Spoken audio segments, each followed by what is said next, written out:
Some may find the following disturbing. Discretion is advised.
Here we go, Barflies. Welcome to the Barfly Tailgate Show. You already know it's done by Barflies for Barflies and all the other Bears fans out there, young and old. Good morning, fellas. What's going on? Hey, man. How you doing, man? Trying to recover off the. Hey, she not being great this morning. She won't let me get on the show without her. So yeah, we're hardly be stuck with her for the duration of this. That's all right, KB. We'll have us a little co-host down there. No problem at all. But yeah, you know, your boy was feeling good after yesterday. You know what I'm saying? It's a lot of smiles to go around. It's what I'm trying to tell you. It's a lot of smiles. You know what I'm saying? Michigan coming out the horseshoe with the dub. You know what I'm saying? Kentucky beat Louisville. Oh my God! Yeah, we gonna have some good days today. Yes, sir. So that's a hell of an intro, KB, man. You took the words directly out of my mouth. I want to say happy Thanksgiving to all the Bears fans out there. If you're celebrating with your families this morning, try not to go in too much of a turkey coma.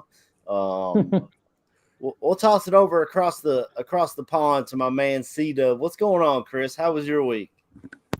Hey, my week, mate, it's all about surviving, ducking and diving and getting through the week. But no, I'm good, mate. I've just realised that it's actually bang on my first year of doing the show. I actually started this time last year. So happy anniversary, boy! Yeah, man. Hell yeah! Yeah, so I want to say thank you for having me for a year, boys. You know what I mean? It's been, like I've said numerous times, doing a show and meeting you guys is one of the best things that's happened to me in a long time. So yeah, it's 1 year anniversary today. Obviously, I was pissed off about what happened on last Sunday with the Bears, but we got to move on, unfortunately. But yeah, apart from that, it's all good over here, mate. Yeah, last week was tough, man. I was watching it. Well, KB, you got any more of an intro to put in before we get into this game from last week? Oh, do I got any more of an intro, man? I feel like we already started down this dark path, man. Now I feel like we gotta continue on down it, man. We gotta get into this game, bro. Mm-hmm. Well, before we get into it, because Chris was asking me off the air how my Thanksgiving was. Oof, let me tell you. We woke up that morning. Me and Sky take showers. I come downstairs, and his shower is leaking into my kitchen. Ooh, tough. So I had to call plumbers on Thanksgiving. Good luck with that one, first of all. Finally, I got a hold of somebody. They came out Friday. They checked it. I guess it was a seal in his tub. Wasn't a big deal. Wasn't a crazy expensive fix, thank God.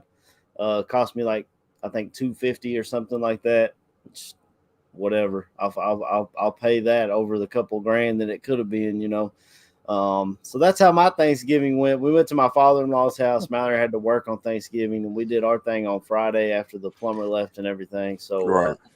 And then of course the Cats did what they did on Saturday. I had tickets to the game, but Mallory didn't want to go. Scotty didn't want to go. I texted my buddies that usually go. They didn't go. So I was like, well, fuck, I ain't going out there to sit by myself.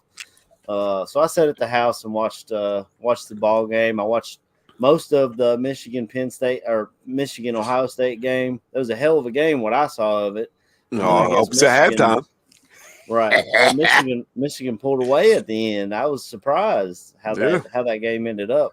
I love the way they do this with rivalry week being on Thanksgiving week because most people are off, and it's just an awesome time of year. Everyone's team played their big rival, and I just love the way it's set up, and I hope that continues in the future. I know the SEC is about to change things up with their when they're adding Texas and Oklahoma, so I don't know how they're gonna work all that. I just really don't want to lose that Louisville game because I mean it's nice to have an automatic dub on the schedule. You know what I mean? Oh no, hey man, it's always a great feeling. You know what I'm saying? I had 2 years in a row of Michigan making me feel proud, finally beating Ohio State because for a long time there, right? It was pretty bleak. It was looking like the Bears and the Packers, bro. It just was not good for Michigan fans. Yeah. Oh yeah, Matthew Fuchese brings up a good point. USC and UCLA joining the Big Ten, so we'll have to see how they work all that. That's where that rumor was coming that they said that I guess Michigan might be moving to the other division.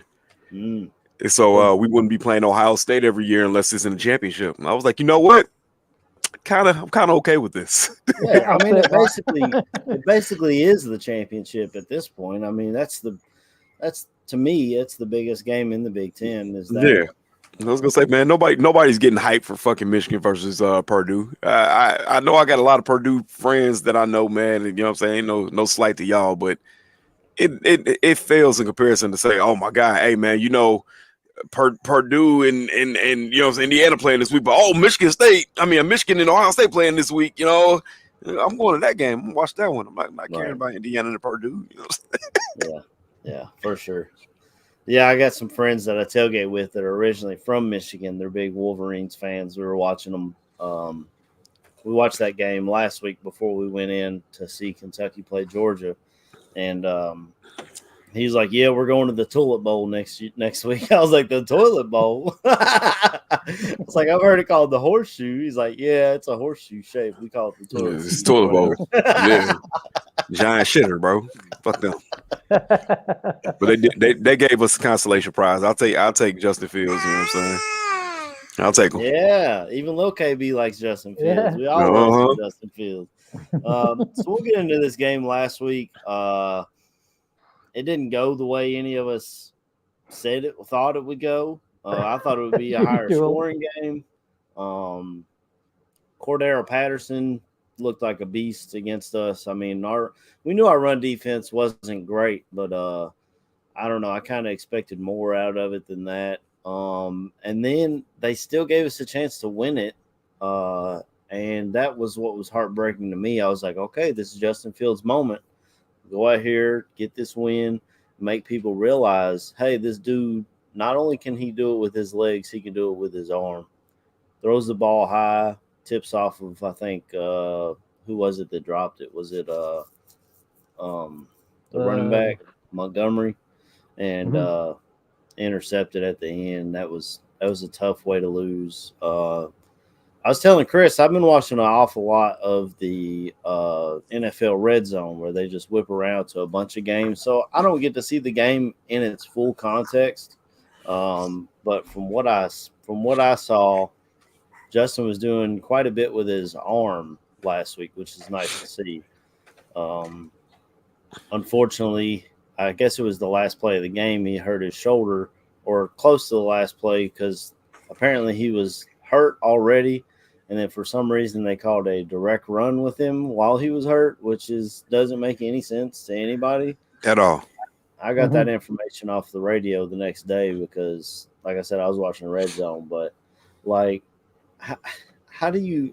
I mean, we go from Luke Getsy, possible head coach candidate, to the very next week we're like, a possible head coach candidate don't make calls like that. You know what I'm saying? So maybe it was a sort of a blessing in disguise. I don't know. What are you? So, ahead, KB. I got a lot of mixed feelings on the last drive. Seeing a lot of the plays break down from the all 22. You kind of noticed on that last play that if you were to take Montgomery out of that play, right, the ball looks as if it's going directly to Mooney, put out a little bit in front of him so he can catch and run. And when I say he's running for at least 15, 20 yards up the field. You see on the play, Demo comes across. A lot of things that was said was, maybe the ball was supposed to go to Montgomery, and it just looked like both of them were in the same spot, and that's on play calling. But I get he took responsibility for it, which is what he's supposed to do. You're supposed to come into the press conference and as a leader, you put it on yourself. You don't put it on other people. So he says, the ball was supposed to go to Montgomery. I'm sorry, bro. There's no way in hell that you watch that play now and then you see this man put the ball out, because how he tried to jump and arc it, it looks like my man was dropping it off to fucking Demo. I said not Demo, but Mooney. And Mooney was going to be up the field for yards, bro. It was, to me, it would have been a hell of a play. But you got, like I said, you got your running back coming over. He thinks it's going to him. He's trying to make a play. I get all that. We can't put that shit on Justin Fields. And I see a lot of people doing that this week. Oh, well, Fields can't throw the ball. He can't do this. He was making plays. 10 times out of 10, David Montgomery makes that catch. You seen the fucking beautiful catch he makes up the sideline. Right. I don't care if it was high or not. He tried to make a play on the ball that's supposed to go to somebody else. You can't convince me that wasn't what was happening. But you clearly see Justin Fields get hurt the first fucking run play out of bounds when he hits the ground. I don't know what the hell possessed Gessie to say, oh, yeah, let's do the same thing. Like, bro, what are you doing? Yeah. The man literally ran around for 12 seconds on one drive, and you see he's not trying to run. He's fucking exhausted. That's all I can say, man. It was clear to everybody in the stands that was there that doesn't hate Justin Fields for whatever odd reason. Vaughn in the chat is saying that was supposed to be a halfback run, and Justin just took it himself. I can't confirm or deny that. I think I seen somebody say something about it was supposed to be a halfback draw. If it was supposed to be a halfback draw, my big thing is where the hell was the running back on that play? Yeah, because I don't even remember seeing the running back. I just remember as soon as he got the ball, he was gone. Yeah.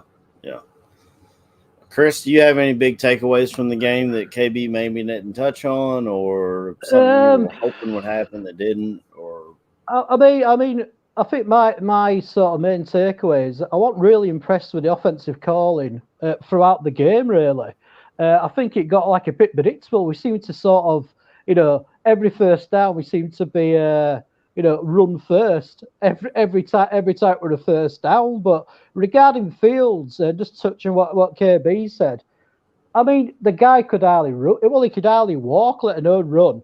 In the last sort of couple of series that we're playing, so clearly running him would have said it was a mistake because he's injured anyway. And number two is you aren't going to get the yardage with him anyway because he physically just couldn't do it.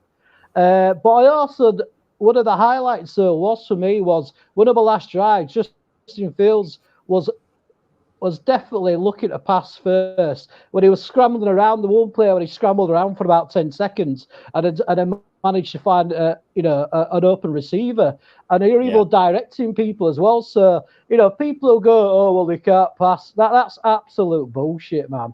The guy were doing it, but it's just going to be interesting to see what happens this game today with him not playing. What sort of offense it's going to be, because obviously Cinnamon isn't going to, he ain't going to be. He's not a run threat like Justin Fields is. So it'll be interesting to see if it's what the offense is going to be like at all. But yeah, it was just very, very frustrating, really. I thought Brisker played well, but I think he's out today, and so's Gordon. They're both out today due to concussions. The defense last week, it was just the usual. Not much pressure on the quarterback, and everything up the middle seemed to work for them as well. So yeah, very frustrated from last week, mate. Yeah, a whole lot of frustration. I like what 4,000 Clovers here says. Till I see someone carrying this team on their back, the way Justin has, I don't want to hear anything about how long he holds the ball. I agree completely. This guy has put his heart and soul, blood, sweat, and tears into this team. He wants to win. He's always been a winner. He was a 5-star prospect coming out of high school. He went to Georgia, transferred to Ohio State. All he's done is win. So, and he's doing everything he can to help this team win.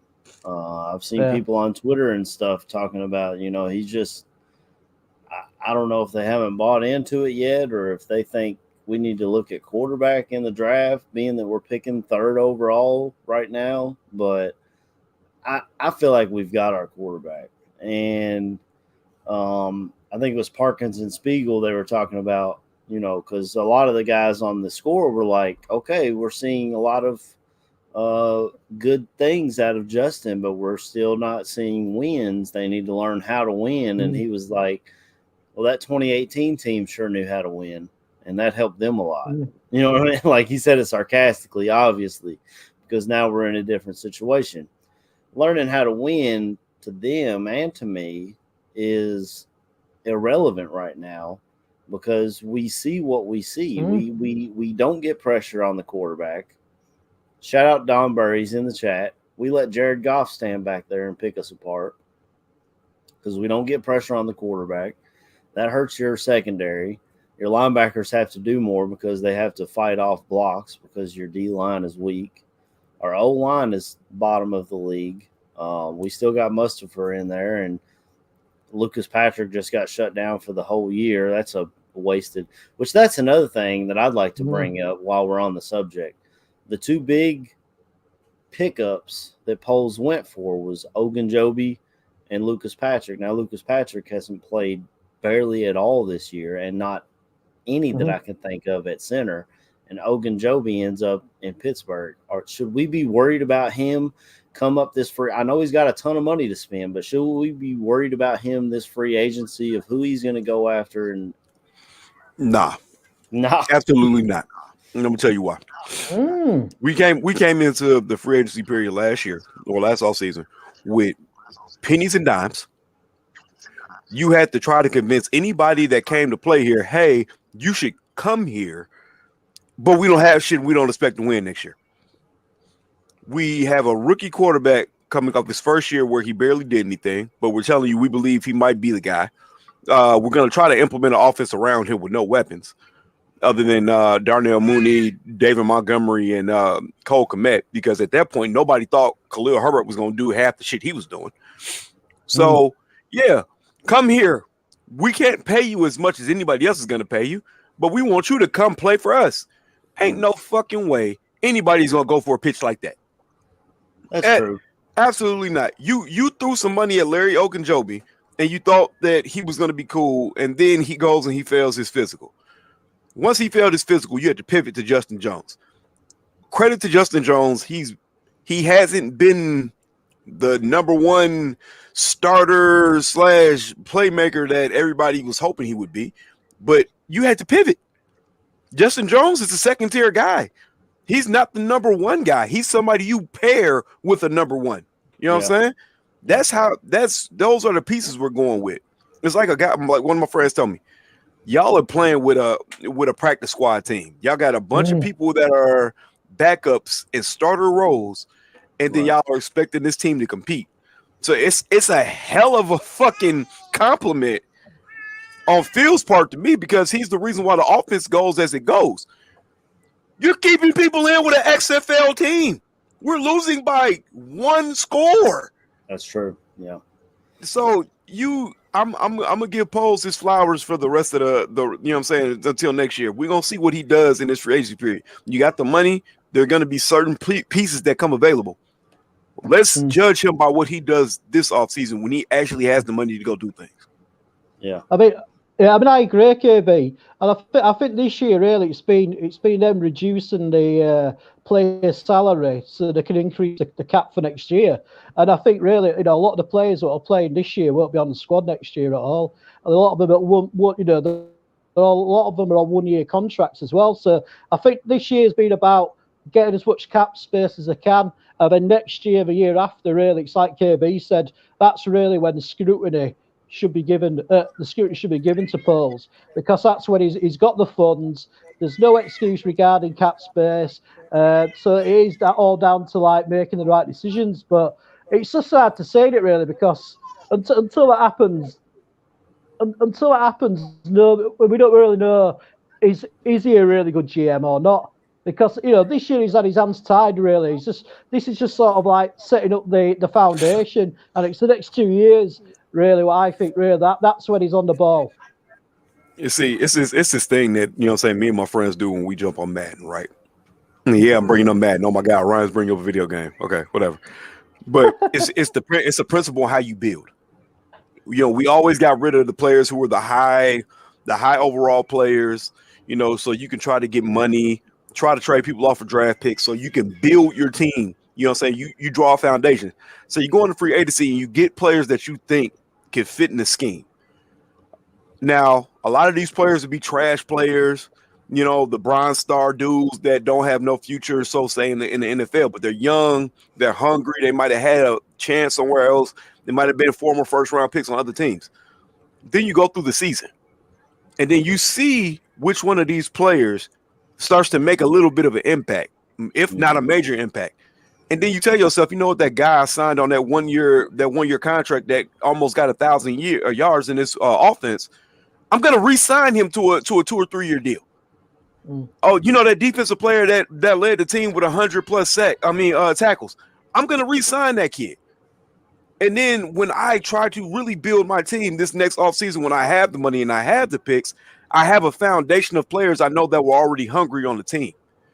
That's all Poles is doing. That's why I'm not holding Poles accountable for anything that happened from the last regime. You had to come in. He laid the foundation. He broke this shit down. You get rid of Khalil Mack. You get rid of Robert Quinn. You get rid of Roquan Smith. And people at that point were crying because Roquan Smith, this was the best player on the defense. But he tore it all the way down to the studs. And then he's telling us what he's going to do. I'm going to build my team around this quarterback because he's now showing me he's that quarterback. And plus, CJ Stroud ain't him. Yeah. Well, we'll see what CJ Stroud does next year when he's in. I'm trying to think who's picking before us. Houston. I think Carolina's got a pick before us right now. One of those teams will take a swing on a quarterback, and I think CJ will be one of those guys. Bryce Young will probably be the other one. And I don't know, man. It's difficult. Will for me. Levis. I mean, he should go somewhere. He might actually. Don's been throwing it out here, and he might be right. He might end up in Detroit. I mean, they talk about grit. They talk about working through, playing through injuries and all that kind of stuff that Dan the Man Campbell loves, and Will Levis does every bit of that. I was hoping he would fall to the Giants so I could see what Dabo can do to another Josh Allen clone. But the Giants are winning ball games, so I don't know if they'll be high enough to draft my guy Will. And I completely forgot what I was going to say there. I was hoping Jordan can join us this morning because I wanted to talk about some of these draft pieces. But I'll toss this question to you guys. So we got the third pick overall. A lot of early mock drafts. Obviously, you can take with it what you want. You got 2 quarterbacks going before us. So we have a shot at the top defensive prospect at the 3rd overall pick. Or would you guys trade back, pick up more picks? We don't have our 2nd round pick that's a 35th overall right now. And hope someone falls to you again. What say you, Chris? I personally would like him to use the pick because it's like KB just said. we're building a foundation, with a lot of these players who are playing this year. So I want the best now. We've got that foundation. I want us to pick the best player available. I mean, we're crying out for a defensive tackle inside or a linebacker. So no, I really want us to actually use the picks instead of trading down to get more picks this year. Okay. What about you? Because it's hard, all right? It's hard, right? I don't feel like you're going to get what you want. Okay. Goddamn fucking Roblox, man. Okay, yeah, this is what I'm saying. I don't feel that we'll probably get the haul that I believe we should be able to get unless we were at. Really? Okay. God damn it. Okay. What's that? Every time. Okay, yeah. Now, if we were the second pick, I feel like we would be able to get the haul that we want. Mm-hmm. At third, it'd be a little bit tougher. Now, the smart thing would be to trade down. Do I believe we trade down if we're in the third pick? And because I don't really believe we'll get what we are looking for in a trade down package. I would probably say you stay put. And if we stay put, then I'm probably going to take Jalen Carter. Jalen Carter is a monster, man. That kid is special. I really love the trade down idea, though. Really love it, because there are a couple defenders that I would feel comfortable with us taking later on in the draft. But damn, man, it's so hard to say right now. Yeah, it is really hard. And as we said earlier, above us is Houston and Carolina, who are both in pretty bad divisions. So it's still possible that we could end up in one of those top first or second picks, and we can have a bigger haul that KB was talking about. I do love Jalen Carter. I went and saw him live last week. The Kentucky offensive line actually handled him a lot better than I expected. I went into that game praying for Will Levis's health, because the amount of sacks we've given up this year as a Kentucky Wildcats and the amount of sacks that Georgia has been able to get have been astronomically different. But our offensive line started to gel and was able to hold their own even against last night when they played Louisville. Louisville came into that game tied for the most sacks in the country, and we were giving up 126 was our ranking in college football, the amount of sacks that we were giving up, and we were able to hold our own again. I think we gave up one sack maybe. So the O-line is starting to gel, but I'm not sure if that's a hurt on Carter or a good for Kentucky's O-line. You know what I'm saying? I do like what Jalen Carter brings to the table when I see him when I've seen him all year. And that game was cold against Georgia. But I mean, it's going to be cold in Chicago. If the cold affects him, that could be an issue to look at. But yeah, I really like Jalen Carter, and a lot of people like Will Anderson as well, who's a edge rusher that's been tearing it up at Alabama for the last 2 years. I'm good with either one of those, but man, it would be very tempting to trade back. There's also an offensive tackle, Skoronsky at Northwestern, who a lot of people love. If you decide to trade back and he falls in your lap, that's not a bad thing either. I mean, we have issues all over this team, a lot of holes to fill. That's right, yeah. But I mean, I just feel like it's time to start putting the stars around Justin Field. It's time now, because that's why we're losing games, like in such close games, because we're just lacking that little bit of quality, that little bit of star power. You know what I mean? And I think really this year it's getting the foundations, like I said. But I think next season really we need to start putting stars in the team as well. So we do get over the edge. Because I think that's why we've been losing all these close games, because we just haven't quite got the quality and good enough players to just get us over the hump. So that's why I'm quite happy about not trading down and just trying to get the first quality best player we can for that pick. Well, Don Burr said coming into this season that the Lions were about a year or two ahead of the Bears in the rebuild. And honestly, when I'm watching this team, I feel like that's come to fruition. Shout out Don Burt. Maybe he's a bit of a prophecy guy. I don't know. But the Lions' big thing last year was they were in close games and they would never win them. And what have we seen really since the Minnesota game? Where we're ahead in the fourth quarter or where you have a chance to win and we just come up short. I mean, we saw it in Washington even before that. It's practically every game, isn't it? Really? It's practically every game. You know, especially over the last sort of 3 or 4 games, it's been that way, hasn't it? It's been like literally by 2 or 3 points. So I just think if we can get some, we just need to get some better skill players as well. We need to get. I know we should be building the team inside outwards, but it'd just be nice to give Justin Fields, a fucking top class wide receiver duo.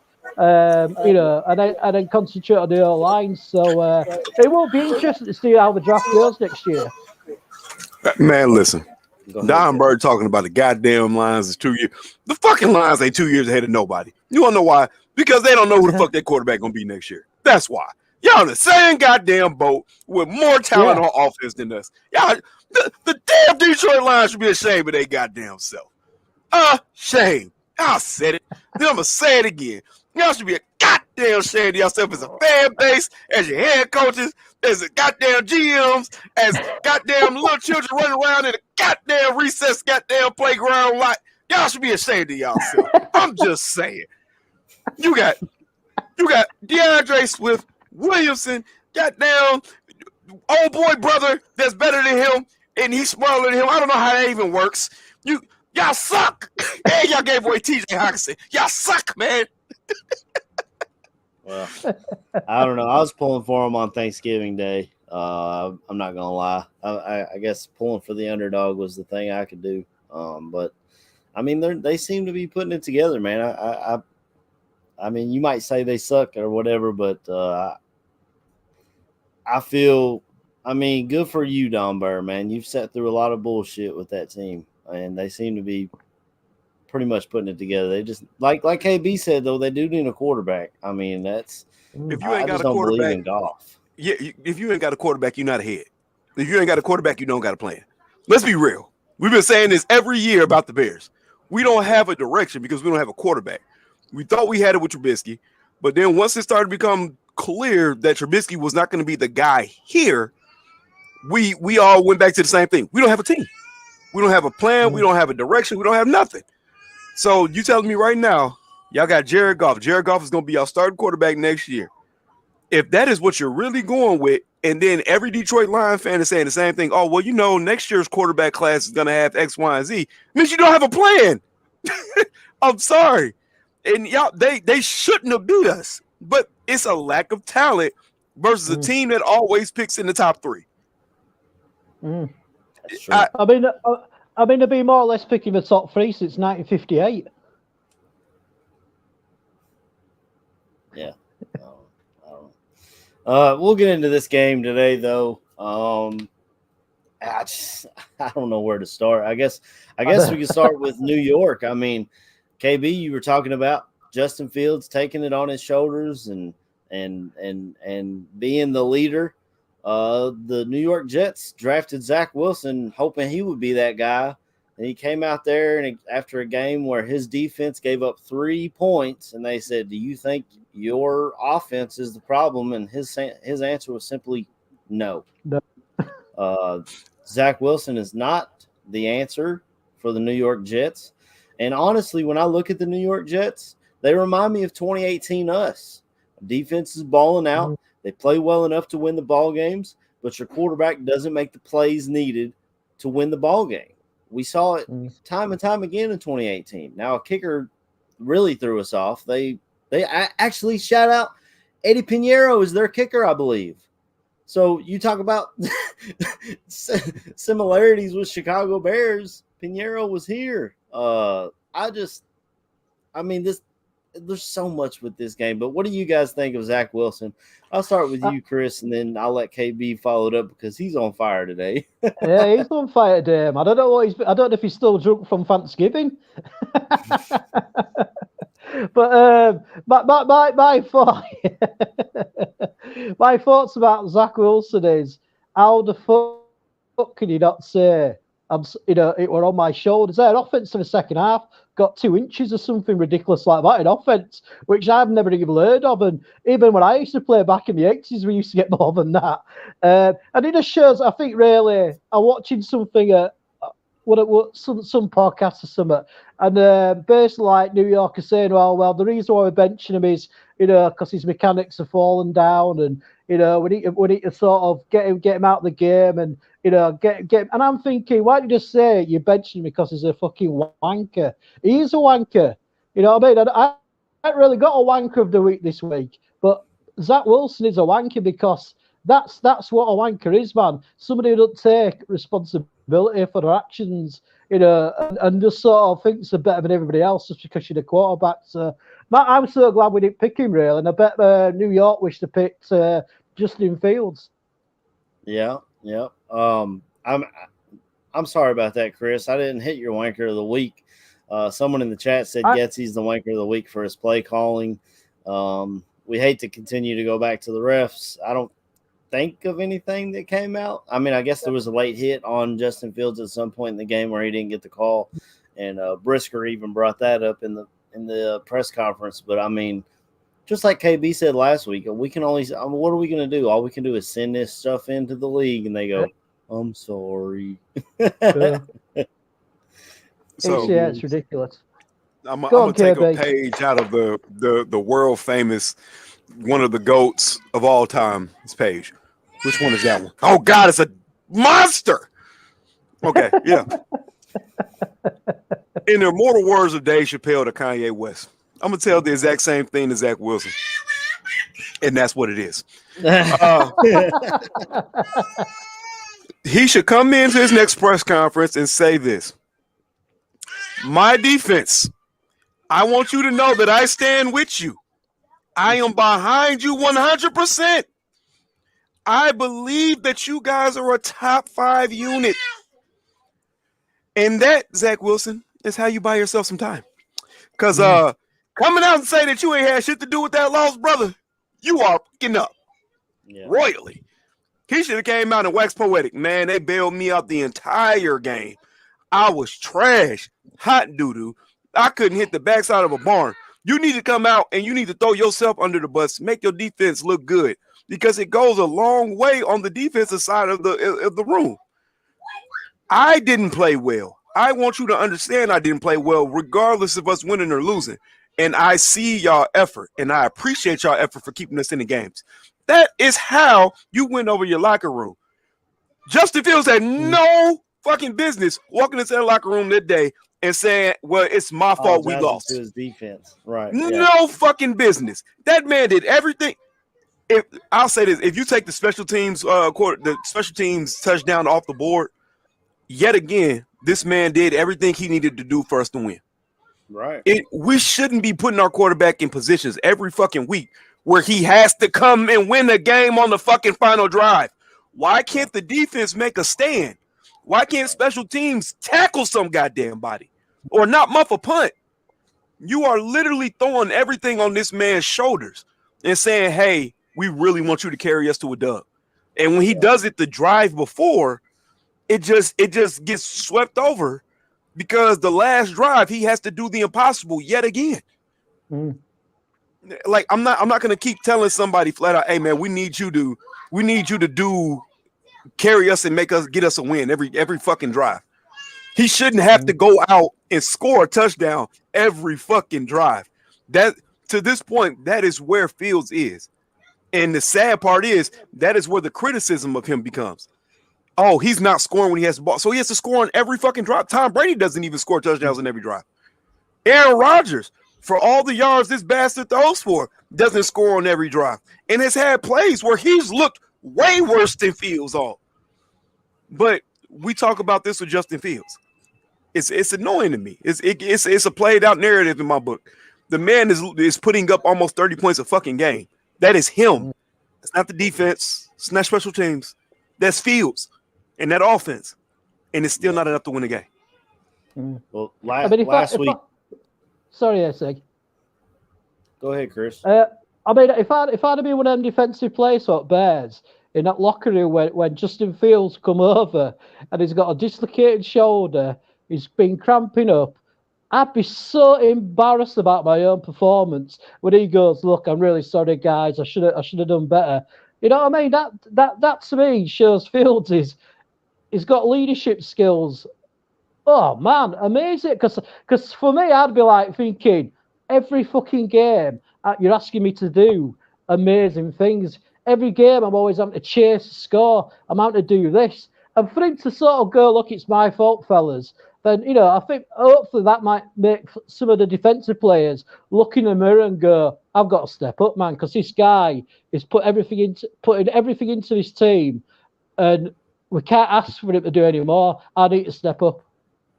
Yeah, it's crazy to see the difference in these two quarterbacks. We're both drafted in the same draft. Justin Fields taking everything, even when his defense is giving everything up, he comes in and he apologizes for the loss because he did throw an interception, at the end of the game. And I'm sure that's where that feeling came from for him. And Zach Wilson just completely throwing the narrative, even though his offense averaged 2.7 inches per play in the second half last week against the Patriots. Inches.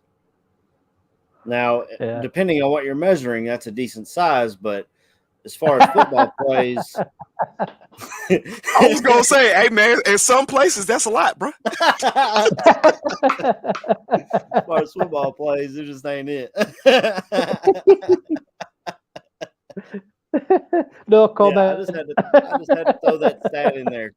You're averaging 2.7 inches per play, and then you stand up there in front of the New York media, who is brutal as anyone, and you say it's not on you.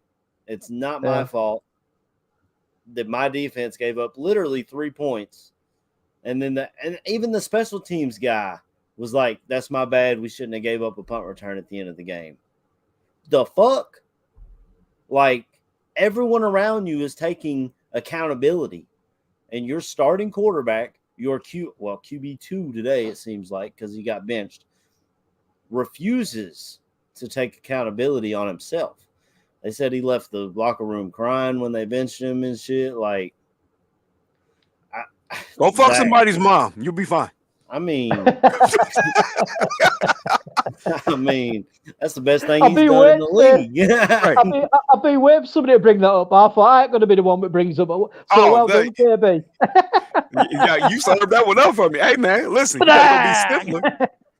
Shit, that's what it is, man. I keep looking down. It's like the corner of the screen, and I see a body fly in the room, and then it goes directly down. It's tripping me the fuck. But yeah, man, I don't care for the guy, to be real with you. I didn't see what the specialness of him was. If that's the right word. The flair. Yeah. I just seen the guy that they said for a season put up gaudy numbers. That's good, but we see that shit all the time. The draft philosophy to me is you never want to take somebody that's just a 1 year riser, all right? Because you're taking a gamble. If he played like this the year before, then you have legit conversations. It's the same thing that we had with Trubisky. The same thing we had with what's the other guy that came out of North Carolina after Trubisky did? Damn, I can't remember what his name is. Okay. But I can't remember I don't even remember what team he went to right now. I think he might be on the Panthers. Maybe. Anyway, Sam Howell. Oh, he's in Washington. Yeah. We he might have had 2 years, but you sit and you look at him, you say that 1 year that he played, he put up those very good numbers where they were like, "Oh, this kid could be a top 5 pick." But then he trailed off the next year. It's consistency that you look for. Right. I didn't see the consistency in Zach Wilson. I don't understand why the hell he even got hyped up the way he got hyped up. Well, this is why he got hyped up, is people would look at his highlights and they would see, like at BYU, he was making a lot of off-platform throws, a lot of sidearm type throws, making stuff happen in that BYU offense. So I can understand why he was going up draft boards, but to go second overall, and then San Francisco traded up and grabbed Trey Lance. I told you guys before that Justin Fields is the guy I want. I did not see us getting a chance to have a shot at him. I like Trevor Lawrence a lot, but Justin Fields, to me, they were right by each. I mean, it was like 1-1A between those two. I was shocked how that draft played out, and I'm ecstatic that Justin Fields is in Chicago. We have a quarterback to believe in, and it's great. It's fantastic. I've never been in this position where watching a Chicago Bears game, I want to tune in to watch the offense more than I do the defense. How many times can we say that as Bears fans? I can't remember. I can't remember. Right. So, yeah, we'll get – this is where it's difficult. I don't think Justin's playing today. I think we see the Trevor Siemian show, which kills our offense, because how many times do we see Justin Fields just make a play, put the team on his back, like we've said all day? He puts the team on his back. He makes plays. It'd be a 3rd and 8, 3rd and 9, and I believe that Justin Fields has the ability to escape and make something happen. If he doesn't make it happen down the field, he'll run it, and he can outrun damn near everybody. I don't see that out of Simeon. I mean, we'll see a different type of offense. This will be a real test for Luke Getsy, because we know our wide receivers aren't getting open. Even maybe it's a Chase Claypool game. I don't know. It's just difficult. And then on the defensive side of the ball, they've said it in the chat, Brisker's out with a concussion. Gordon's out. So you got Jalen Johnson in the secondary really by himself. I mean, you'll have Houston Carson, who's a good backup, great special teams player. He's probably going to be the other safety today. He makes plays when he has to, but it seems like it's going to be a shit show today. I feel sorry for people that bought tickets to this game months ago, hoping to see Zach Wilson versus Justin Fields. Justin Fields getting redemption for the teams that passed on him, and we end up with Trevor Siemian versus Mike White. What do you guys? Go ahead, Chris. The only thing I was going to say is that also as well, he's like, not only have we lost Fields as a quarterback, but we're playing a really, really good defensive front seven. I mean, the Jets are probably definitely the top 10 defense. So it's not like we're even playing a defense which is not very good. So I can just see today's game just being either like a couple of field goals going each way, because I think with them changing their quarterback as well, which probably is easier for them than ours is, because we've been running field so much.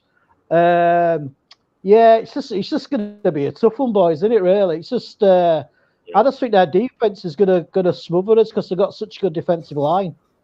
Yeah, I mean, you talk about a team that drafts well, other than the Zach Wilson pick, which is obviously not looking good right now. They've got Quentin Williams on the D-line, who's looking like a monster. They've got Sauce Gardner, who looks like a legitimate shutdown cornerback that they drafted in the top 5 today or this season. They got playmakers all over that defense. You've got playmakers on the offense as well, but it's just – the running back was really good before he got hurt. Elijah Moore was doing things before – I guess before Zach Wilson came back. Yeah. Go figure. They got Garrett Wilson, who's a damn good wide receiver. They've got Corey Davis, who's making some plays early with Joe Flacco. He hasn't done much since they made the switch at quarterback. Right. I'm trying to think of their biggest weakness. Maybe it's O-line, because you've got Mekhi Becton, who got benched as their left tackle, but we don't have the defensive line to take advantage of a bad offensive line. So you run into that issue. I'll let you talk, KB, because I cut you out there. Oh, no, you're good, man. I was just going to go in and say the same thing that Tony's saying. I guarantee you today what you're going to see is a lot of slants, a lot of those quick-hitting screen plays to wide receivers, and a lot of the run game. The fan in me that knows this team and has this feeling that the backup quarterback can come in and he might somehow throw for like 300 fucking yards. It's always on the table. And like I said, what other fan base would get that? You know what I'm saying? And get the guy to come in and then he just have a fantastic game that he should have no business playing, come in and play so they can sit there and say, oh, well, why isn't Justin Fields doing this? But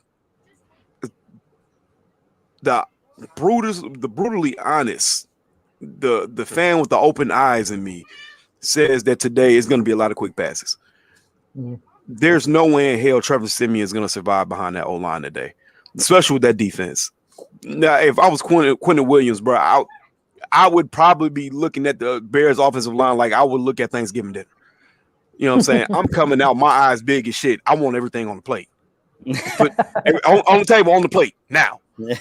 You know what I'm saying? And Quentin Williams, I would be looking at him like sweet potatoes and baked macaroni and cheese. Put those both together, I'm gonna kill that shit. And I'm pretty sure that's what he's gonna do to Sam Mustard for all day. Yeah. So I'm just not excited for this game at all. To be honest, I probably wouldn't even be excited if Fields was playing. I'm actually happy that he's not, because this is probably not the game to be playing him right now, especially coming off of you possibly being hurt. That Jets D-line is gonna kick the Bears' ass today, dog. It's gonna be pretty much, you're gonna see why we need to draft O-line or go get O-line or do whatever the fuck you got to do. Our O-line can't handle that shit. Defensive line not gonna be able to take advantage of a trash O-line. It's just not gonna be a good look today. OG Dread says tickets for $16 today. Shit, they need to be giving you food and tickets for free. That's what that shit needs to be. This game, boy, this gonna be the game of the year. Trevor Siemian versus Mike White. Ooh, yeah. Oh yeah. Couldn't wait to see that shit at the beginning of the season. Well, Mike White got some playtime last year, and he got a little bit of a big head on him. I think, if I remember correctly, he said something about being the GOAT or something. I don't know, but he's a Western Kentucky guy who was given a shot, and I don't know why they wouldn't go back to Flacco. I mean, because that division, every one of those teams in the AFC East is in the playoffs, so they can't lose ground in their division. Granted, this is an NFC matchup against the AFC, so maybe that's why they're trying to see what they got out of Mike White. But it's a tough game to break down. Really, it really is. Yeah. The injuries that are going on, and we already knew we didn't have a ton of depth because, just like KB was talking earlier, Poles came in here with a plan. He's going to tear it down to the studs and rebuild it in his image. And right now we're in that teardown mode, and it might get ugly today, honestly. I love Sauce Gardner, honestly. What I've seen of him, that dude is the guy. I mean, they know what a lockdown corner looks like in New York because they had Revis Island for years. So they've got it all over again. And shout out to their GM for making smart decisions in the draft. He grabbed Breece Hall late. Now he's hurt, but he was carrying that team when he was in. They traded for a James Robinson out of Jacksonville, who's a good running back. And they still got Michael Carter at running back as well. I think you had a good point, KB, about the running game. And quick throws. That's what they're going to have to do. Now, luckily, maybe this is the Chase Claypool game. He's got that big body, so maybe he can box out his defender and catch some of those slants. And he's got quickness too. So who knows? It's just tough, man. It's tough to break this game down with everything that's going on around this team. And it really makes me, without Justin Fields, I don't know what to watch for on this team. Honestly, I'm going to be watching the red zone again today because Justin Fields is the whole team, man. I just don't know. Do you guys see that any different? Is there something you're going to watch? I'll start with you, Chris. Is there something you're going to watch for today without Justin Fields? The main thing is how they're going to compensate for not having Fields on the offense. Is it going to be like, completely agree what KB said about the sort of players they're going to be running. But Trevor Siemian, he's not chopped liver. He's had his moments in the league, and I think he's a very good backup. Obviously he's a completely different style to what Fields has been, so maybe that might help us that people haven't got much film on him because they haven't played this year, or maybe that. But it's very hard, isn't it? It's very hard really because both teams are in a sort of a weird situation. But yeah, I just think the New York Jets defense, it's just their front seven scares the hell out of me with our offensive line, and we've got a quarterback, hadn't played all year. So it just seems to be like, adding up to be a bit of a poor game for the Bears, unfortunately. Yeah. And I mean, Trevor Siemian, he stepped in for New Orleans last year, and I think he won a game or two. He's a pretty good game manager. It's different when you got an electric quarterback. But I don't want to put Justin Fields out there and get him even more hurt. I mean, it's no point. Isn't this the same injury that Trubisky had, and he was never the same again? They wouldn't let him run after that. I just hope that doesn't happen here in this situation, because that's a big part of Fields' game. Well, it's been the main part of his game, hasn't it, really? So I think today is the day you kind of watch the growth for other people, right? We see if, if they do decide to have Claypool out there at all. You're going to see what Darnell Mooney can do, and then see if we have continued growth from Cole Kmet and the ascendance of Khalil Herbert. Defense side of the ball, maybe Jalen Johnson decides to come through with a pick today. Who knows? Just lock up your dude. That's all I'm gonna say. I'm not gonna hold somebody to saying that they're good just because they get interceptions. Because, like I said, I didn't do that shit for Diggs last year because he was getting toasted for 1,000 yards. And oh my God, you had 10 picks. Good for you. Yeah, it's either feast or famine. I'll take a guy that can lock up and doesn't allow a lot of catches but doesn't get picks. But I want to see Jack Sanborn. I want to see if maybe Dominic Robinson can take another step in his game play today. So it's pieces that we're looking for here. You know what I'm saying? We just want to see good play out of everybody that's going to be on the field. And a lot of those guys are the younger guys. I want to see those younger guys make plays. As far as quarterback, I mean, it is what it is. Like I said, Trevor Siemian he's a consummate pro. He's been a good backup in his tenure as a quarterback. And that's all I expect. He could come in, he could ball out. Good for him. Okay, really? Okay, then wipe it off. Don't bring me the damn game with the tissue in your hand. Why don't you just use it? My kids. Your fatherhood. Right. It's a last. I just seen what last. But man, look. It's young players on this team that we can look for today, man. We don't have to chalk this up as just being a trash game. Yeah. Even if it does start to get ugly, then we know what it is. But I'm okay with not seeing Fields today. I don't want to see Fields for the next 2 weeks at least. He can come back after the bye if he wants to come back and play. I don't know if I'd say the next 2 weeks. Now we play the Packers next week. That's if he's still dealing with the shoulder pain, man, and you still would want to put him out there with that damn D line versus the Packers. It's the Packers, though, isn't it? Falling apart, man. It's the Packers. Fuck. I know. Yeah, like I said, maybe Trevor Siemian comes in and give us that. What's my man name that came in that 1 year and played like lights out, was throwing for 400 yards? Brian Hoyer. Maybe he gives us that Hoyer treatment.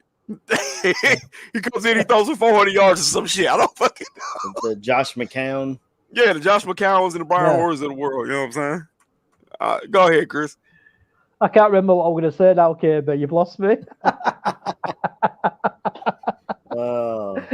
I had it there, and then it's gone. I like what PZ says here. It's a measuring stick for other players. Just like KB broke down, you want to continue to see Cole Kmet ascend as the tight end. He's played really well. They used him in a lot of different ways. They even let him run the ball. It's so we'll be watching for that. You want to see Claypool continue to get into this offense. You want to see Mooney in the slot.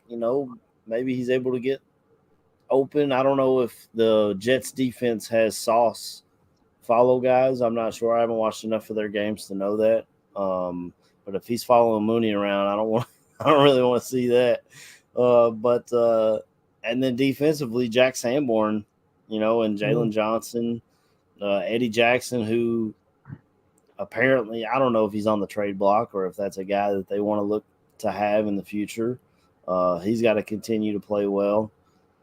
Justin Jones on the defensive line. I was hoping more out of Dominic Robinson with his just physical attributes.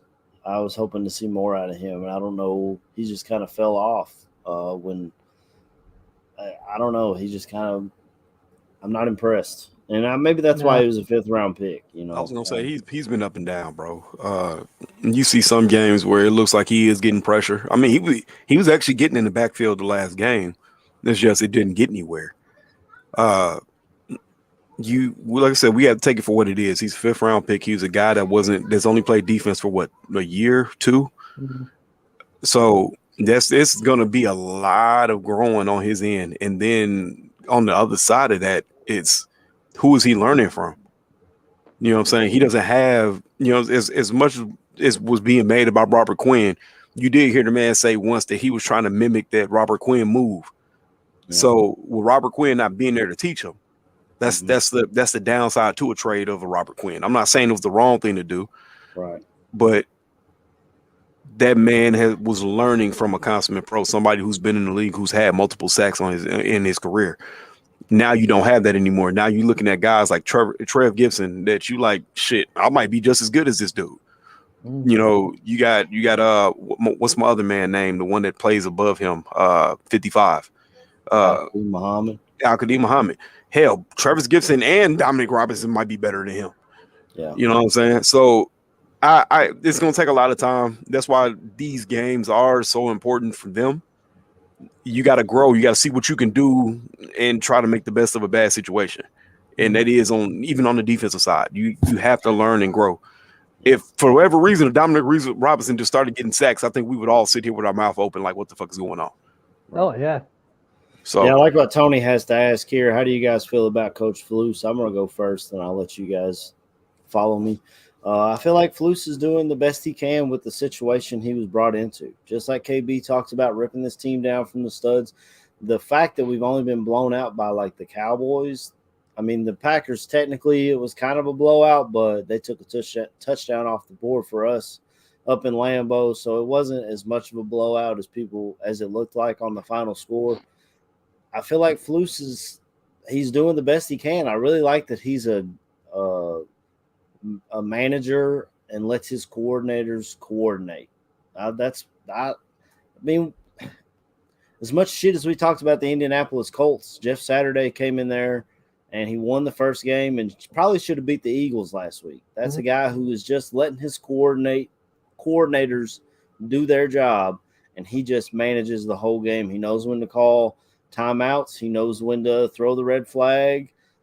He knows how to work the officials. That might be something Flus needs to learn a little bit, how to work with these officials and let them know that these calls that they make on a weekly basis is unacceptable. I will give Matt Nagy a shout out for that, because he would definitely get in these officials' ass when his quarterback got unnecessarily hit or took a shot to the head or anything like that. He wasn't a good coach, but he definitely was trying to work those officials, especially in his final year, probably because he knew his ass was on the line, But I like Flus. I'm still a bigger fan of Daboll. He's a guy that I liked going into the coaching hiring process. He's doing a good job. Kevin O'Connell, it's hard for as far as rookie coaches. I know Aldo ran the show one day, and he had our list of rookie head coaches. For me, it's Daboll. Kevin O'Connell looks good, but he walked into a ready-made team, honestly. I mean, you got the best wide receiver in the league, and I don't think there's a question for it now. Mr. Gritty himself, Justin Jefferson, who just passed Randy Moss for receiving yards or something, like in the first 3 years or something like that. Like, that dude's a generational talent. You got Kirk Cousins, who plays well as long as it's not prime time. Although he did get over that for Thanksgiving. And you got 2 great running backs, a good old line that was put together. I mean, he walked into a ready-made situation. They just needed to get over the hump, and they wanted an offensive guy to do it. And it seems like they've put it together. Trying to think of other rookie head coaches. I guess you could throw Jeff Saturday in there, but he's just an end guy. Go ahead. I was just going to say the other guy I could think of is the head coach for the Denver Broncos, and I think he's been pretty lousy, to be honest with you. Right. But regarding Eberflus, for me, is I just like how he's consistent all the time when he's being interviewed. You can tell they've got a plan. I'm like you do, AC. I would like him being a bit more vocal on the sideline with the officials and be a bit more in the face, a bit more Belichickish, if that's a phrase. But overall, I've been quite happy with that. I mean, he's not got any talent really in numbers to coach, but he's the sort of coach that I wanted. Instead of like when we had Nagy, where he would try to do everything, he was like there with his big sheet, and he would try to call offense players, and then he would try to do everything. I always wanted a bit of a CEO type of head coach. There's somebody who lets his coordinators call the players, and he manages the game. Because then at least you got somebody who's like overseeing the whole team rather than just some bald-headed fucker with his big fucking play sheet, not really realizing that there's a defensive side to the game and a special teams side to the game as well. But yeah, right. I think for the moment he's doing all right, man. I mean, he's starting to look a bit worn down when you see him in press conferences. He ain't as sprightly as he was before at the start of the season. But until next year, my options are quite open for the head coach. Until we see that we do get the better players in, and then there's no excuse on the talent side of the team. Then I think that's when really I could be critical with Eberflus. But I think what he's doing at the moment is as best as he can, and I think he's probably second or third. I think with the new head coach is what will start this season. Yeah, and then I mean, maybe Nathaniel Hackett doing what he's doing in Denver is helping us keep Getsy because he's from that same type of tree, and a lot of teams are seeing that Hackett can't hack it, for lack of a better word. So maybe that keeps Getsy with us. And the other rookie head coach he's a retread, is Doug Peterson down in Jacksonville. I can't call it one way or the other. I mean, sometimes they look really good, sometimes they don't. My guy Josh Allen's down there on their defensive line. If he ever hits free agency, and I'd buy a jersey if he came to Chicago. No surprise there, see. right. But I can't call it one way or the other, honestly, at Flus. I like what Matt says here is, it's year one, give these guys a chance to grow. Yeah. And we are. We just, you can have constructive criticism along the way as well. Nobody's perfect. Even the great Andy Reid, the Bill Belichick's of the NFL, they still have things that you're like, I don't know if that was the best call. And my dog's barking, so y'all take it. I just wanted to throw my piece in on this. I'm okay with everything that Flus is doing. He's being head coach. That's what he's supposed to do. I don't need you to be in every goddamn huddle trying to call plays. I don't need none of that. Do what you're doing. You hire people to be in a position. You hired the offensive coordinator. You hired a special teams coach. You hired a defense coordinator coach. You're supposed to float. You're supposed to say, one day I spent time in the offensive coordinator in the offensive meetings. The next day I was in the defensive meetings. Then the day after that I was in special teams meetings. I'm just trying to soak in as much as I can so I can get a gauge on my team. To be honest, he's put in a really bad situation. You were brought in to be the head coach of a team that I'm pretty sure Poles flat out told him, "Hey man, look, this year ain't gonna be it. I have a plan, and I just need you to just be the captain of the ship. Just keep steering it and make sure it don't hit the iceberg." And to me, he's done that. We've only been blown out once, and in the game where we had blown out, the offense still put up points. He's not working on anything on defense. So I'm gonna be optimistic for the next year. I'm okay with everything he's doing. To me, you're keeping these guys motivated. Nobody has came out and said that he's lost the locker room. Nobody's pointing the finger at him like he's Nathaniel Hackett saying that, "Hey man, we don't know if this dude's a head coach or not." Right. A lot of the other guys, you look at the McDaniels not the McDaniels. What is that? Is that the dude's name that coaches for the Dolphins? Mike. How did I forget Mike McDaniel? Man, I love because it's that two guy. McDaniels, man. It's him and Josh. Yeah. And hell, you look at Josh McDaniels. Josh McDaniels has hit the iceberg. He's been as they've sank, they've hit a torpedo. After the torpedo blew the ship up that was already sinking, they all got attacked by sharks. Listen, It's the worst possible situation it could be in fucking Las Vegas. And you know, my cousin plays for the team. Right. So it sucks. But you have those guys, Nathaniel and Josh McDaniels just look like trash. Do you have the other guys? Dayball's doing a hell of a job this year. You have to give hats off to what he's done. Because before this, Daniels, the quarterback, was trash. He was chopped liver. Now they got him semi working. Good for him.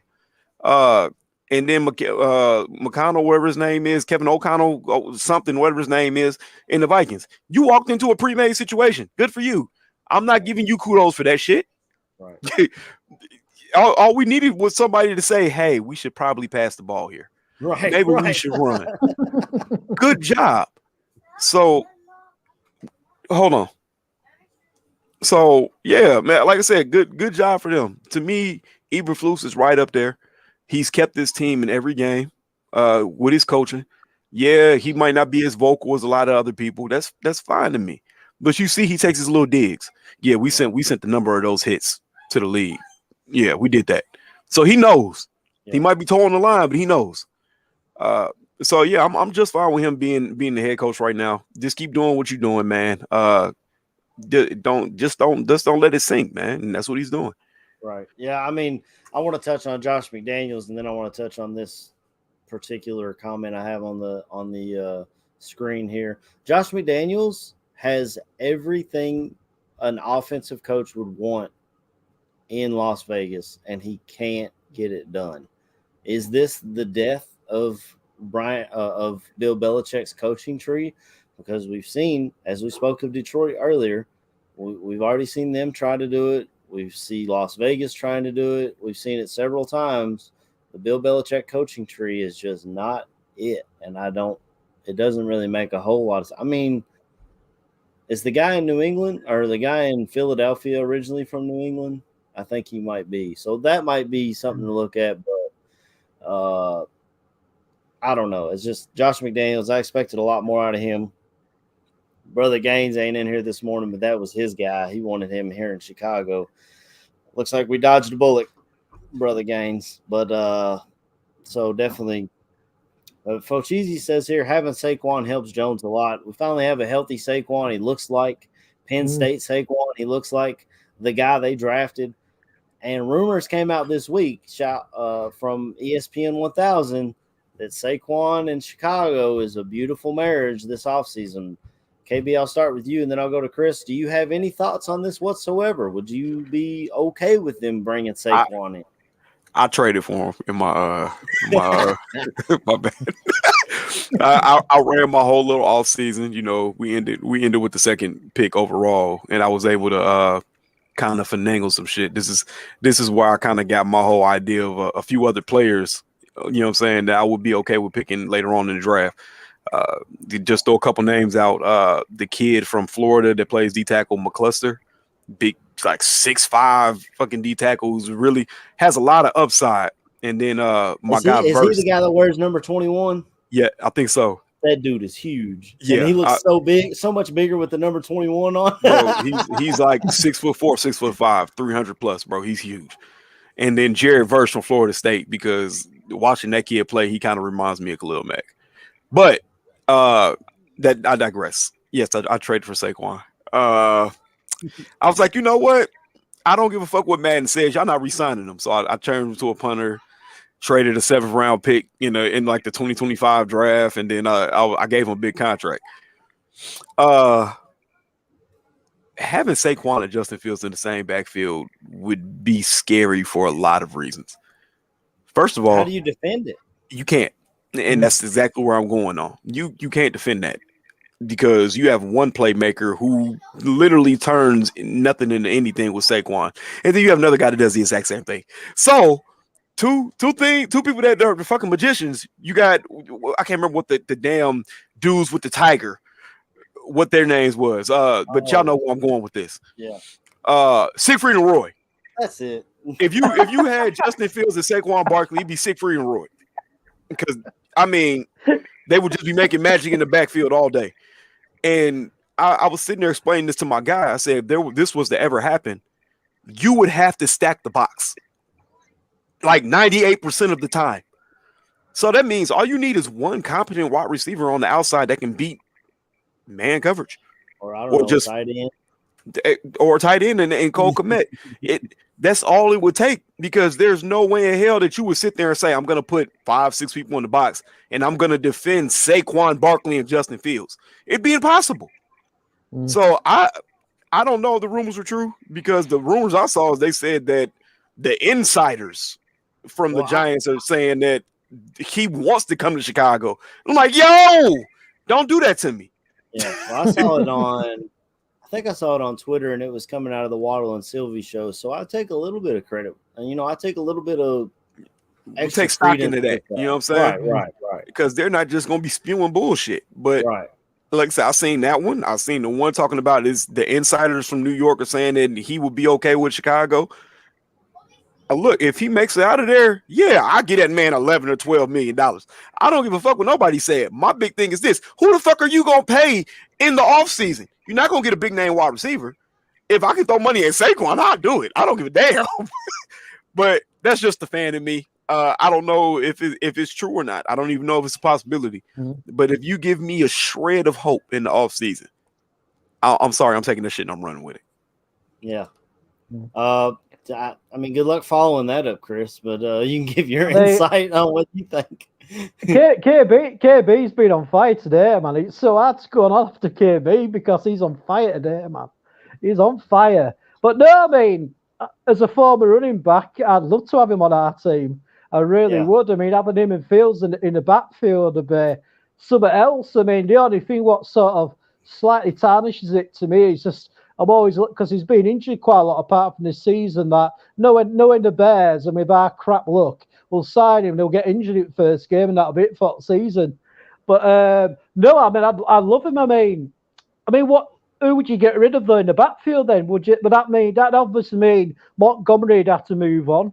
Would you keep Herbert? I mean, would you keep him as well? I don't know, but yeah, I mean, God, he's a stud, isn't he? Barkley's an absolute stud. Yeah, he's damn good, and just like you said, he has the injury concerns. Even Fochese, who's a Penn State fan himself, he loves Saquon. Obviously, that's a big torch holder for the Penn State pride in the league. Him and Parsons are kind of holding that flag for Penn State. But yeah, the injury concerns are a big thing, so it'll depend on what you pay him. Shout out to my man Barlissimo in the chat. Barlissimo, man, we gotta get together offline sometime. Shoot me a message on Twitter, because I love your insight when the draft comes around. You know how to break down tape, and you do a fantastic job of it. So I would love to have you on the show at some point to talk about maybe closer to the draft, where we know kind of where we're going to fall in the draft. You could talk about some prospects. I'd love to have Jordan back on, because he loves his draft as well. And, I'm a draft nerd. I love all that shit. So that's definitely something I'll be watching for. I think it definitely depends on what you pay him, because he does have injury concerns in his past. And if Poles throws a big ton of money at him and then he gets hurt game 1 or game 2, the Bears fans are just going to lose their mind, and you guys already know that. I don't think if we got him, I don't think we would be worried about injury concerns. I think if we got him, you're still going to have Khalil Herbert in the backfield. So you're going to say, hey, we got Barkley. We're going to run you a couple, and then we're going to spell you for Khalil Herbert. I'm trying to look at this with, more open eyes. Saquon Barkley is a freak of nature. The kid is an athletic nut. He knows how to keep his body in shape. Bad things happen. Yeah, he hurt his knee or whatever the case may be. My conversation with this would be is this: it takes a good offensive coordinator, a good running backs coach to say we need to understand, we need to lighten his load a little bit. We're not going to expect him to carry the team like he's doing with the Giants. And we also have a fucking franchise quarterback, which is something the Giants have not had up until we don't even know if they have it this year. It doesn't matter if the man Daniel was playing good or not. You don't know if you got a franchise quarterback in New York. You got somebody who can take the load off of him and somebody that he can help take the load off of, and then you have somebody in the back that can spell him.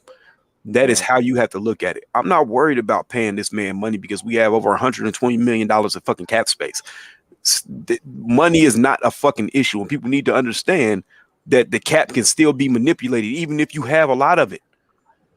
So you can rope this kid into a deal where you sit there and say, hey, we're going to pay you X amount, but this is what we expect in the deal. Just like they did with Roquan, and Roquan turned it down.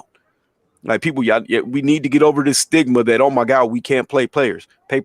We're not good. Like we need people, whether they're names or not.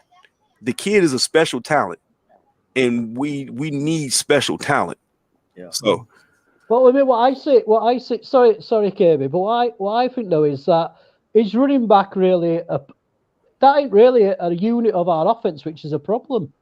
Really, you know what I mean? I mean, I'd rather have the funds put on better wide receivers and better linemen rather than a running back, because you know our running backs at the moment, David Montgomery's a beast, and when Herbert's healthy, he's really good as well. So for me, running back in such an urgent position to fill up, really. And like I said, that's something I understand, and I you know what I'm saying, you got your point on that. But the thing is this: neither Demo nor Herbert combined are Saquon Barkley. Yeah, I'll give you that, Kirby. I'll give you that, mate. Saquon Barkley is a star in this league, and this is something I was talking to a guy on Twitter about. He was like, "Well, we got Demo, we got this." How many times has Demo hit a seam and taken off, and we sat there and was like, "Okay, dude, just go and score," and he can't. I mean, we expect that now out of Herbert because Herbert can get the ball, he can flat out fly, but we also know that Herbert's not good in pass coverage. I mean, pass blocking. Saquon Barkley is good at all of this. Oh, Saquon Barkley, fellas, Laz says looks like Fields is playing today. Damn it, Fields! No, no, Fields, stop! He's making my meme that I showed on Twitter realistic. You've given us everything. If Fields just looks back at us like this, but not everything. Stop! God damn it, Fields! You don't have to be the hero we don't deserve right now, man. You definitely gotta tip your cap to his toughness and his want to. I mean, the guy, and it would suck to see him get hurt more. You know, I was all for that's what I'm thinking. Back up, but I mean, the guy's he's gonna if he has an ounce of ability, he's gonna leave it out there. That's just the guy that Justin Fields is, it appears. Oh my God. But a lot of people are talking O-line, D-line, Barlissimo for one. I went on Spot Track. It's definitely fucking crucial. Like, we know that. Right. Well, I went on Spot Track last week, and the top 3 offensive linemen available. KB, you talked about it before here on the show. You got Orlando Brown, left tackle. His projected market value is $22.5 million. And I would much rather give that to a franchise left tackle than an off-the-ball linebacker. I do love Braxton Jones, but, I mean, if you can upgrade, you need to upgrade. Right tackle is Jack Conklin, who's leaving Cleveland. He's still under 30, I believe. So, you know, give him a decent chunk of change. And the third player was a center. I think he was like 30 or 33, though. So maybe try and get a younger guy that still maybe gives you that same amount of upside since we are in a rebuild. Or maybe that's where you look in the draft later. You talked about Schmitz before, KB, I believe out of Minnesota. That could be a guy that we look at, you know. I was going to say, hell, or Patterson from Notre Dame. I'm high on that kid too. But this is my thoughts on this, right? You have a unknown commodity right now in your O-line room that has, for whatever reason, still not got the chance to play. This last half of the season, whatever it is, to me is very crucial, and you need to find out what the fuck you have in Alex Leatherwood. Is he going to play tackle? Can he play guard? Hell, can he snap the fucking ball? Because at this point, I don't give a damn what you can do. If you're good, I'll put you on the line. But we need to see what we have in Alex Leatherwood. Because if he turns out to be a dog, maybe he can replace somebody. Maybe he can come in and play right tackle, which I don't think he'll be. I think he might be a guard. But let's say you get him and you got Tevin Jenkins and you got a left guard and you got a right guard. So you can go out and you can sign a Jenkins or a Jack Conklin. Hell, Mike McGlinchey is going to be a fucking free agent this year. I'm not saying the dude's the best fucking right tackle in the league, but he's still young enough that you can get him because I think he's 27 or 28. You can throw him in at right tackle. You know what I'm saying? You can throw the money at Brown because like I said, we have the money to do so, but you need to start to see what you have. You know what I'm saying? If Leatherwood can come in and he can detract you from going out and spend that money somewhere else because you picked up his contract, you need to see. Mm-hmm. Hell, start Dieter Eisel in that fucking center. I don't know. I don't care. Somebody needs to come in. We need to see what we have, dog. But that's just my take on it, man. I really do believe that Leatherwood could probably be a really good guard. I'm not gonna say he could be a tackle because I don't believe he is in this league. But I believe you put him in the same mold that you put Tevin Jenkins. They're both fucking big and strong. They probably can both go fucking forward really fucking fast and with no problem. So just put the kid in and see what he can do, man. Yeah, I'd like to see Leatherwood too. Caesar brings up a good point. Why did Leatherwood not play up to par in Las Vegas? Because they threw his ass out there and expected him to be on the island by himself. That's why. Well, Jordan Silvera, before he took his leave of absence, kind of broke this down. He was drafted as a left tackle. They threw him at left tackle. He didn't fit, so they threw him back to right tackle. He didn't fit, so they threw him inside the guard, and they did all this in 1 year. That's so. First of all, he's trying to learn how to wipe his ass with his left hand backwards, and then they flip him inside, and they just honestly thought he had a bad shake in Las Vegas. They were pretty done with him. They wanted to clean up the previous regime's players, and Leatherwood was on the chopping block for that reason, in my opinion. This guy's award-winning left tackle at Alabama. That's what I was going to say.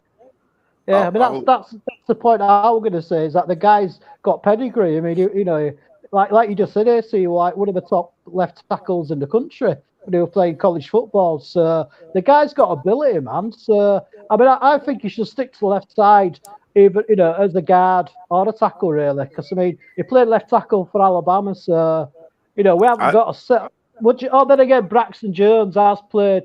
I mean, would you say he's got a higher level than Braxton Jones as a player? Ooh. It's tough to say. They're both young. Braxton Jones has held his own over there for the most part. Really, the only guy I can think of off the top of my head that just demolished Braxton was Sweat. Out in Washington. Yeah. No, so Sweat made an example out of him, bro. But Sweat's a freak. He's a freak athlete. The guy ran a 40 that's like more than 4.4.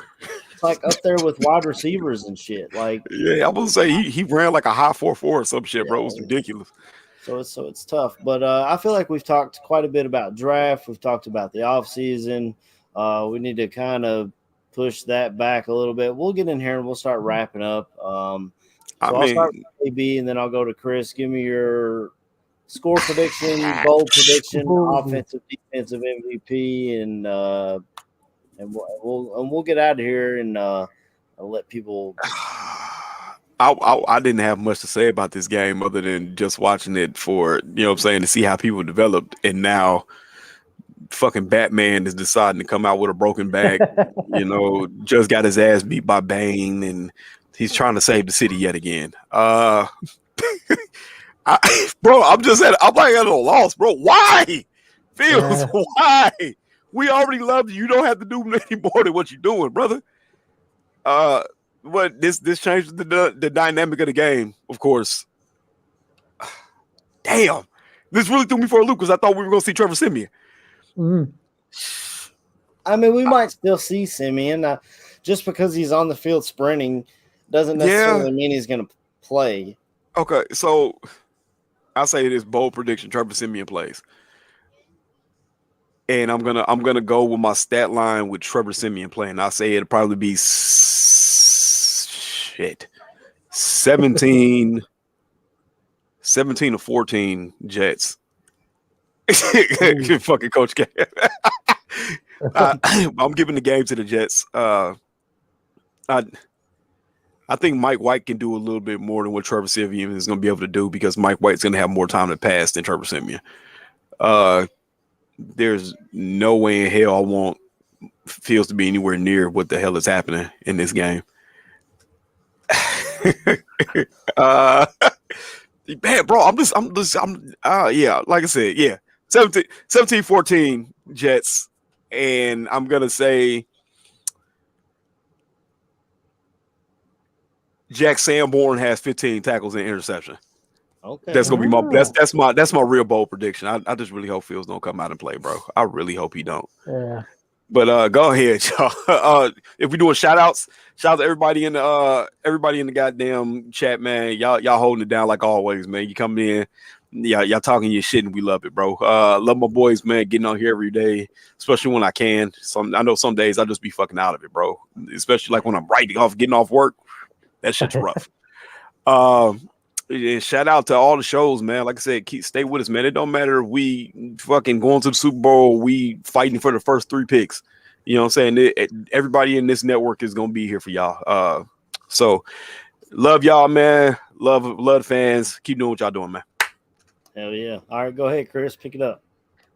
Well, I think the scoreline really. So is Trevor Siemian, is he started as quarterback? Do we know, or is it Fields? Or I know Fields is a game time decision, so I think they're gonna let him test it and then see what happens. I don't know. Yeah, I think if he does play, but if he plays as long as he can play to a high standard, because I just don't want him on like half injured and he can't fully perform. I mean, if Fields plays and he can still play to his high level, I still think the Jets will win it. I think it'll be because our defense is still going to be pretty porous. So I reckon could be Jets 21, Bears 14. And I think really my MVP is probably, God, it's hard to say. It's hard to say, man. I'd probably have to go defensive side. I'll go with Jack Sanborn, man. Let's give the Jackhammer a bit of love. I saw him in an interview this week, and he looks like an inside linebacker. His nose is a little bit bent, and he looks apart. So I'll go on the Jack Sanborn ride. I'll put him as my MVP. But shout outs, man, it's always to you guys, man. I say it every week, but it's like one of the best times of the week is talking to you guys. And thanks for letting me be on for a year, man. That year's just gone like that. So that big shout out to everybody in the chat. You make me sure. Also, my condolences to the Gandia family. They've had a big loss, and I hope they're all pulling through with that okay. And I think that's about it, boys. Really, I mean, it's just a really hard game to sort of break down, like you were saying, AC, earlier on, due to the quarterback situations. But I think, unfortunately, the Jets just might squeeze one out.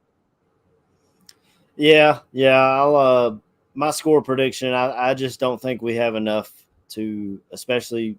It's been announced here in the chat that Fox has said Fields is inactive. So we won't see the Field show today, which I guess is a good thing for his long-term health, but not so much a good thing for trying to watch this game.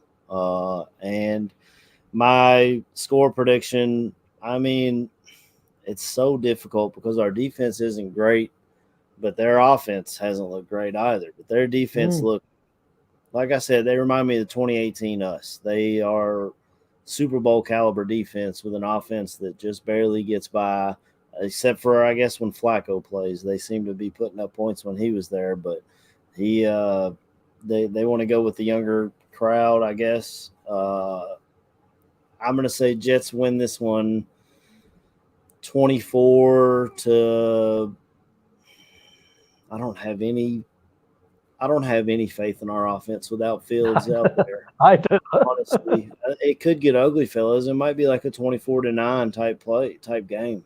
You know, you get quite a bit of Cairo Santos. Maybe you get some turnovers. Hopefully, offensive MVP. I guess since I just called it that, I'll say Cairo Santos. He's putting all our points on the board. Defensive MVP. I got to go with the jackhammer. I mean, I know I'm just following what you guys said, but it's hard to go anywhere else. You got Brisker out, you got Gordon out. You're not seeing anything on the defensive line. You got to go with Jack Sanborn in that. I was gonna say he's the most exciting player on defense right now. Right. Yeah, I've almost talked myself into a jersey already, KB. I would expect you to wear one this week, AC, after last week's show. I would expect you to have you sat in Is that what I look like, Chris? with a beard. Oh, shout out to everybody in the chat. Special shout out to Coach Eberflus's burner account for joining us today. He asked me for a shout out. There you go. Shout out to Barlissimo hopping in here, dropping knowledge for us, man. We appreciate it. I definitely want to have you on the show sometime. Chubbs 82's in here every week. Foster's coming in at the end, letting us know what's going on. He's got Simeon leading the Bears to victory in 300-yard passing game. So that's a bold prediction for you. Nomad's in here. I mean, everybody's hopping here at the end, man. I'm sorry if I miss anybody, but shout out to the chat in general. You guys hop in here every week. Let me know what's going on the outside world, because I'm in a basement down here. I don't have a television or anything yet, so I don't know I don't know who's inactive, who's in, who's out, what's going on. But if you are interested in who's inactive and who's in and who out, stay tuned right here to Bears Ballroom Radio Network, because we've got a the Goon Fantasy show. It'll pop on right after us. They'll tell you who to start, who to sit, who's gonna blow up and beat their projection and all that type of things. You can hop in here. Shout out to Tooch. He's in the Philippines, so definitely hope you're being safe out there, brother. I know you went out there to meet up with your wife's family in what could end up being a tough time. I know you spoke about it on here last week that your mother-in-law may be in the last portion of her life, so you guys are going to go out there and definitely being with family, especially around this time of year, is the most important thing. Stay tuned here on the Barroom Network. You'll have a halftime show. I'm sure Aldo will hop in here with that. We'll have a post-game show, the best damn post-game show on YouTube. Tune in here. Brother Gaines will get you fired up, win, lose, or tie. Bears fans till we die, and he is the flag bearer for that. My man will get me pumped up over a funeral. I don't. my guy just fires me up every week. So I mean, if that's all we've got, man, we'll just close this thing out with a big old bear down. Bear down, mate.